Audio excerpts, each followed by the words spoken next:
да се преименува и новото име се користи целосно и внатре и надвор.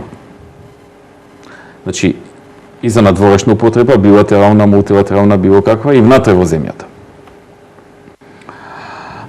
Тоа значи да се смени уставот и комплетно се што дојде, никаде веќе да не пишува Република Македонија, имењата да бидат или Република Северна Македонија, или Република Горна Македонија, или Република Нова Македонија. А идентитетот да биде соодветен со името? Идентитетот да биде соодветен со името. Значи да не биде на македонци, новомакедонци, северномакедонци. Тоа е оно што нонстоп го говорат и народов што го капира веќе. Исто така и јазикот да биде сменет. Значи исто да биде новомакедонски, северномакедонски и така натаму. Побара исто така топонимите да бидат променети. Топоними кои? Значи Солун да не го викаме Солун, да го викаме Тесалоники, Лерин да го викаме Форина и така натаму. Побара исто така кодот на Македонија да се смени, МКД и МК, вклучувајќи го интернет кодот, барем во тоа извагање на немец. Тоа беше првото посериозно разочарување. Значи, се што меѓународната заедница и сите држави не признале под уставното име како Македонија, сите оние работи што сме ги добиле, кодот, МК и така натаму, сето тоа да се промени по барање на Грција. Така му доаѓа, да. Во бизнис вокабулар комплетно ребрендирање. Комплетно ребрендирање. И повеќе од тоа. Сепак бизнис вокабуларот не е најсоодветен за еден ваков политички момент. Можеме да речеме преседан во меѓународната политика. Па ја не сум чул да сега вакво барање во историјата на светот доволку да се бараат промени од страна на една држава за ве обвинуваат дека откако вие сте на власт, дека грците токму заради вас и заради вашите дела од една страна, нели, преименување на аеродромот, не знам, преименување на автопатот, тоа го сватиле како провокација и грците ги максимализирале своите барања. Иако пред неколку дена имав едно свештено лице, отец Јован Таковски, кој со своето искуство ни раскажуваше како грците и грчките свештеници, значи низ дипломатијата која он ја вршил, уште 70-тите години подготвени за негирање на се што е македонско име, македонска црква, македонски јазик. Интересно е што сега малце овие обвинувања кога доаѓаат се во колизија со овие сознанија што ги имаме, дека Грција одамна работи и се подготвува на негирање на македонскиот јазик, македонската нација, се што е македонско и како бренд воопшто како МКД. Не знаеш што е вака. Вашата констатација? Не знам за 70-тите таму и тие години како било, но знам дека и предходната влада укажуваше на тоа дека идентитетот им е исто толку битен колку името. Но тоа го правеше малку понеформално, подзаскриено, и ние тука пренесувавме, но некако како да не ни веруваа. Кај нас владееше една клима дека ако прифатиме на местото на Фиром да се стави некое друго име, сме ја завршиле работата. Дури вечера фатив еден мал дел на А2, имаше една емисија, имаше прашање за гледачите дали прифаќате да се замени зборот Фиром со некое ново име и така да влеземе во НАТО и во Европска унија. И гледачите, гледам, според тоа што го прикажуваат на А2, прифатија во висок процент.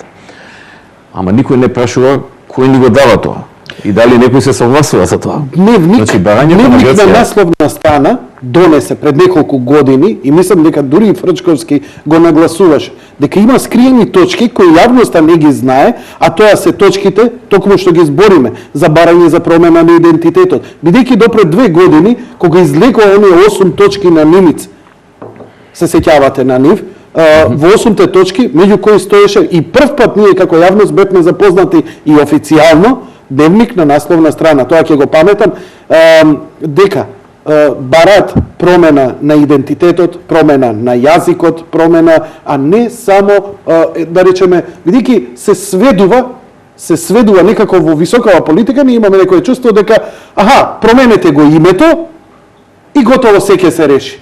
Ама не е тоа така. Името е само тројански конј зад кој се бараат работи кои е невозможно еден народ да ги прифати. Дури и јас лично, господин премиер, да сум спремен за некоја додавка.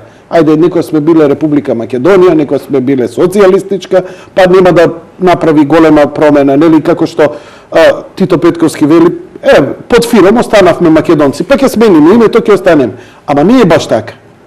Токму е она што сега ситуацијата и положбата во која ние се наоѓаме, а и вие како премиер на Македонија, како ја изгледало? Едноставно невозможно решение. Знаете што, по средбата меѓу немици и преговарачите се создаде една друга клима, која што одеше кон тоа дека најверојатно тоа е некоја нивна почетна позиција. Дека брзо ќе попуштат и се роди една надежда дека можеби на средбата со Папандреу ќе слушнеме нешто друго и така натаму, но на средбата со Папандреу во главном се повторија работите. И тој немаше ништо против тоа да го соопштам на нашата јавност, бидејќи јас на крајот, пошто разговаравме околу саат и нешто, му реков добро сега, викам, еве ви слушав јас вас, но сега треба да ми изјава. Јас немам што друго да кажам освен дека ова се вашите позиции. Тој вели да, кажи го слободно тоа. Тоа се нашите позиции, нема берење од тоа. Така што тоа е тоа. Тоа е тоа. Дури а тоа се позициите, промена на идентитет, промена на јазик, промена на име, така? Значи, јас му кажав уште во самиот почеток дека ја немам мандат да разговарам за идентитет и дека немам намера да го правам тоа. Тој вика добро, но си дошол нели тука на гости, сакам да ме изслушаш, да кажам нешто. Океј, и ова во преспа разговор. Во преспа, да, практично тој поголем дел од неговиот дел кој разбореше, ги објаснуваше нивните, го образлагаше нивното барање за промена на идентитетот. Зошто? Како го образложуваа тоа? Како ви го образложува? Тој, колку што може да разберам, тој смета дека не може и во Грција и во Македонија да има македонци. Пошто кај нив имало македонци, и они се чувствуваат практично наследници на македонците, и како сега и во друга држава ќе има македонци, иако денес имаме, не знам, во Германија германци, во Австрија германци, во Швајцарија германци. Имаме Срби во Србија, во Босна, во Црна Гора, Грција во Кипар и така натаму, но од прилика тоа е нивната позиција и неговиот став е дека без тоа прашање дека тешко ќе можеме да постигнеме некаков договор и дека тие нема да можат без договор да се согласат за отворање на процесот на преговори. Така. На Република Македонија со Европската унија. Ја на крајот апелирав, го замолив ако може барем сега да не блокираат. Јас му реков, вие имате најмалку 70 пати можност. Го побаравте директно од него да не блокираат. Да. Тој во средбата во Брисел која имавте со Папандреу? Не, во Преспа. Во Преспа исто така. Добро? Јас му реков дека имаат барем 70 пати можност да не блокираат во текот на преговорите со Европска унија. Затоа што има 34 поглавја и при отварањето и затварањето на секое поглавје имаат право да не блокираат, плюс на крајот може да не блокираат, да не го поминат документот за прием на Македонија во Европската унија, да не го поминат на парламент. Додека не го поминат, нема прием. Значи треба сите земји членки да го поминат. Јас му реков имате толку многу можности. Еве викам гледам има некоја добра клима општо земено. Дајте да не ја растураме таа добра клима. Пуштете не сега. Паралелно да ги почнеме разговорите за Европска унија и паралелно ќе разговараме со вас да бараме решение на проблемот. Не вели, не, тоа не можам да го направам. Ние нема да можеме да гласаме за отворање на преговори додека не го решиме